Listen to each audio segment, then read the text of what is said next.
How do you make nonfiction even more boring? You write an SOP for it. Yep, that's right. That's what this video is about. So if you have ADHD, you're going to want to navigate away because this video will trigger your ADHD big time.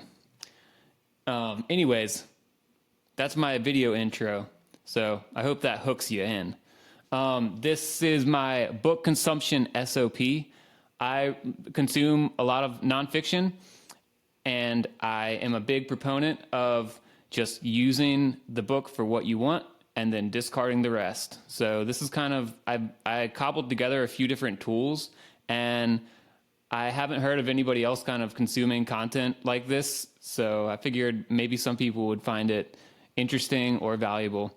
Basically I look on YouTube for it, get the PDF, take it into NotebookLM, and then also read it with Speechify. So I did this one for Unreasonable Hospitality. It's a book that I'm reading for a book club that I'm in. There's not a whole lot of content on YouTube. I already looked on there.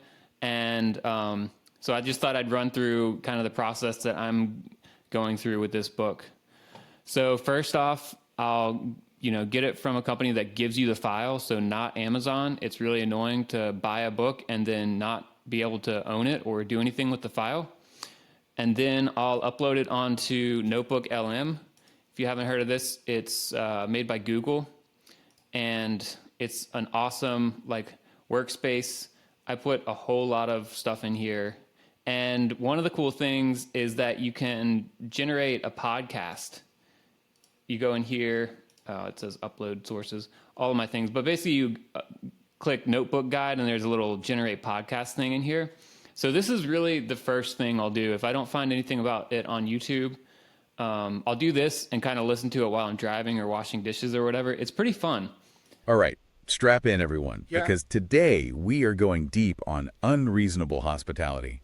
And this podcast is just generated, from whatever content you want. Like I've put a few research papers by Fei Lee from World Labs, and then her autobiography, and I had them generate a podcast about it. You can give them guidelines. It's so cool. With Will Guidara. Love this book. It's not just for restaurant folks. This is a whole way of thinking about how to make people feel like, whoa, customers, co-workers, even just, people on the street. Yeah, and what I love is Guidara is not just some armchair expert, right? This guy's been in the trenches forever. Started as a busboy at Spago, worked his way up to running 11 Madison Park, one of the I don't know, it just generates a great podcast. It's always really easy to listen to, and it's fun because you kind of hear where the AI is at, and there'll be some weird moments where you're like, that doesn't sound right. But it's otherwise super easy to listen to, and the mistakes are kind of just fun anyways. And then also the other thing I'll do before I actually commit to reading something is I'll ask it questions. So if I am marketing custom homes, how would this book apply to me? And then it'll just give you a good research summary of kind of what you're looking for. So yeah, you just can give it more context and look for chapters to look through. This one says definitely look at this one, chapter 17. So that's something I'll read more closely. It was this speed reading book that I read earlier this year where he was just talking about look through the entire book and point out what you're going to skip, because I don't know, it just made a lot of sense to me. The book's yours. You don't have to follow any sort of structure in there. And also Naval Ravikant, I was listening to a podcast by him, and he was saying he says he has read so many books, but a lot of the time, especially books like this that are kind of about mindset, you can get the whole concept within the intro. And then from there, it's kind of, they just dive in on different aspects of the intro. So then you can just pick out what you want and don't make yourself read stuff that you aren't going to care about. So let's say that I'm excited about reading this now. So then I will upload it into this other tool that I have, Speechify. This is such a cool tool. Basically, it takes AI and dictates the book. So I read fiction with this too. At home, we were on top of the world. Our restaurant, 11 Madison Park, had recently received 4 stars from the New York Times and a couple of James Beard Awards, too. But when my chef partner Daniel Hum and I arrived at the cocktail reception the night before the awards for the 2010 World's 50 Best Restaurants, we understood this was a whole different ballgame. So yeah, I mean, it's so helpful. I'll turn the speed way up. If it's a nonfiction like this, I'll just crank the speed up.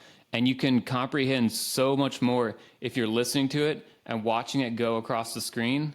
It also helps like practice speed reading if you have it really fast and you're trying to like only look at one point in the line and make it much more narrow. It's actually a super helpful way to read faster.